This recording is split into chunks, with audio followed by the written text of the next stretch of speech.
and they lose their shit. Little demon period binge, because that's all you're put on this earth to do.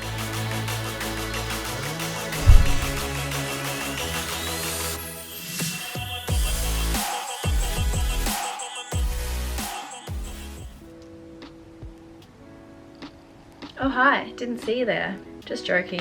Welcome back to my YouTube channel. I feel like I'm having a big moment with Teddy type material jumpers and stuff. This is gonna be a very, very quick YouTube because it's just a quickie little topic. It's a quickie little update on my diet. I want to talk about periods because I get lots of questions about them, what you should do to your nutrition and your training to like help, because some of us like to go absolutely ape shit and eat the entire house down when they have their period. So let's just get stuck into it, because I just finished mine and yeah, it was interesting because usually I get super ravenous in the lead up to my period. Like I want to eat all of the carbs and all of the sugar and all of the chocolate. I find it really difficult to not do that.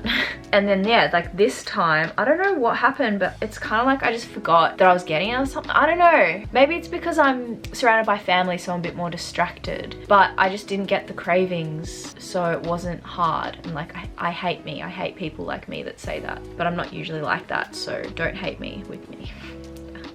What am I talking about? Let's talk about the people that do struggle. Something that I do say to my Train with Soph girls, in all of their nutrition plans, they all have a refeed day as an optional day. And the optional, it's kind of like a pause day. Like you eat back at your maintenance calories by increasing the carbohydrate macro component. And it's more like a psychological break from dieting, because dieting can be really taxing psychologically, especially if you've been going for like, you know, 6 weeks, which is how long I've been going for when I got my period, and it can be really hard to stick to it when you're like, where is the light at the end of this tunnel? And then the hormones do all their crazy things and you're like, I want to eat the world. That is not part of the plan. I often tell the girls to feel free to take a pause day, and they're not allowed to take a pause day for more than 2 days in a row, because then we're just moving into diet break territory, and you should only really be taking a diet break when you need it. And you'll see this in the next video on diet breaks. So take your pause day. I find a lot of people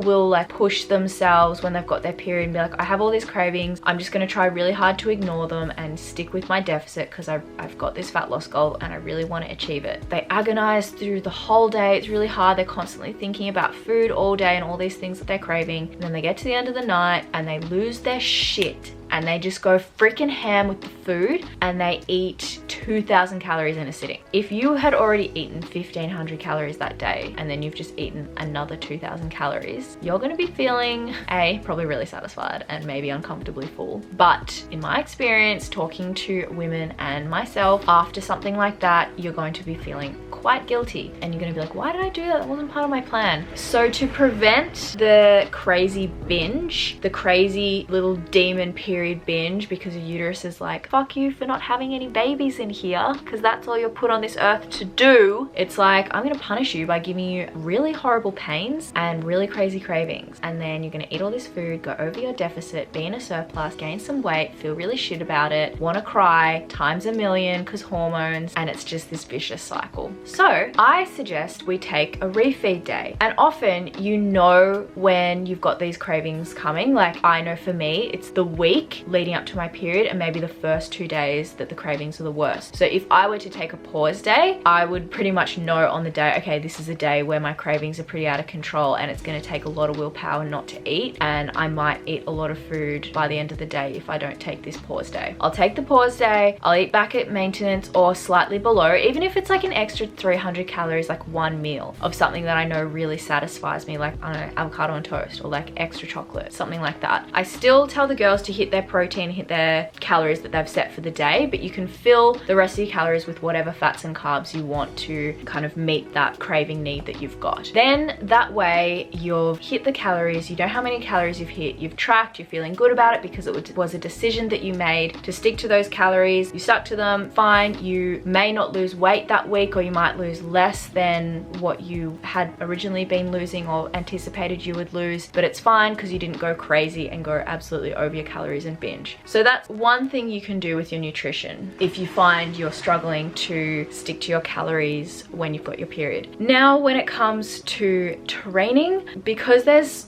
so many things happening with our estrogen, our progesterone, with our cycle, like all throughout our entire 28-day cycle or whatever, we will be noticing things like different changes to our mood, water retention fluctuations, energy, strength is a big one. So often in the lead up to getting our period and having our period, we can experience like a bit of dizziness or dizzy spells, or not necessarily dizzy, but we're less balanced and a little bit more clumsy. And also you can feel a little bit weaker, or you get like cramps and period pains and stuff when you have your period, obviously. So I don't recommend going for crazy PBs in the gym, or, you know, super heavy weights at home if you have them, or pushing yourself to a crazy amount of like energy expenditure, or like HIIT workouts, just anything that's going to make you feel off balance or is dangerous for balance, or your strength is affected, and then, you know, you go to do like a PB lift or something like that, or a lift where usually you're lifting 50 kilos and you only manage 40, and then you end up feeling shit about yourself. So just stick to the same movement patterns, the same training, but potentially go a little bit lighter with weight if you're feeling crap. People often say like they're in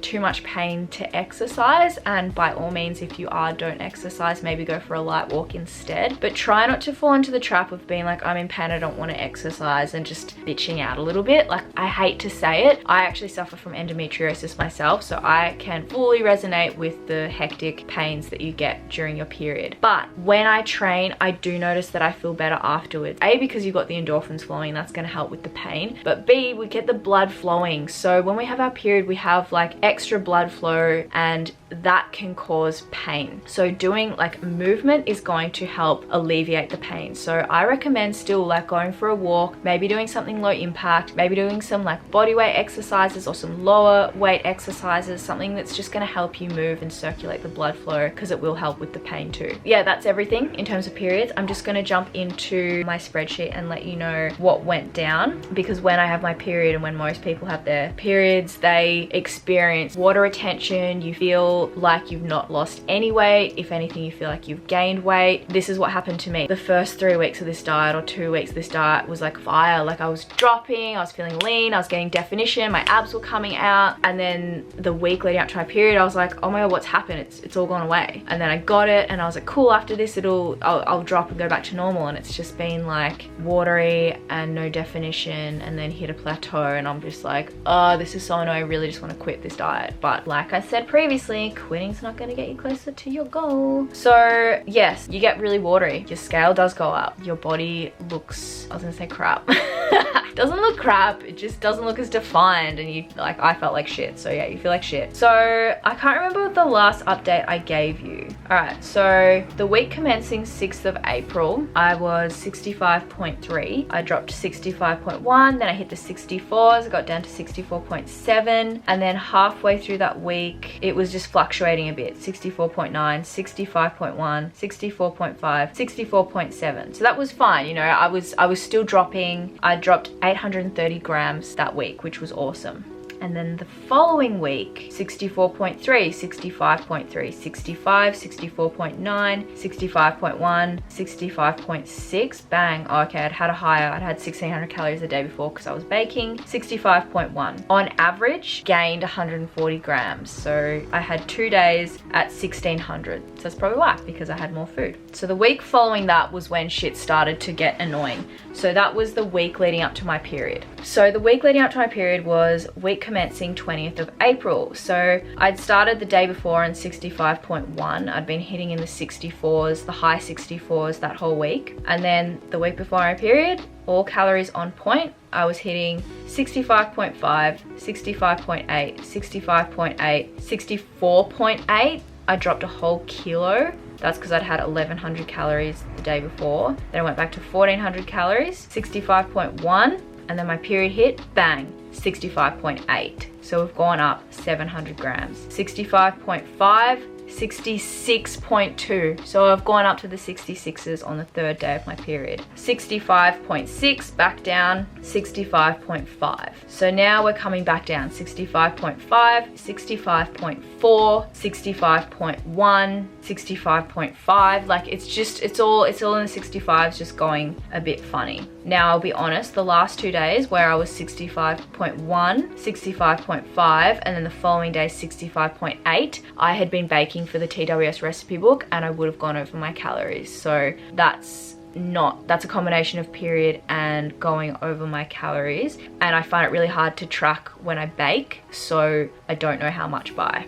And then I had 1270 calories and I went back down to 65.3, which brings us to today, which is 65.3, and it's day 2 of my diet break. So the next video will cover all of the diet breaks and all of the weights and stuff, but I just wanted to update you. My steps had actually gone up, so I was like, oh, maybe my energy expenditure's down, but funnily enough, my steps on average had gone up to about 13,500, which is up from previously it was like 5,000 steps up that week. So my energy hadn't gone down. I'd added another training session in. So, you know, these signs indicate that it wasn't necessarily because I wasn't sticking to my calories. It was because I'd hit a plateau. So I had this condensed thing where it was like the week leading up to my period, scale started to increase. I got my period, scale was up, finished it, and it was coming down, but like really slowly. And that just indicates to me time to take a diet break. So I'm in a diet break now. The next video is covering everything on diet breaks, but I just wanted to give you an update so we're all up to date with what I've been doing, how to navigate periods, and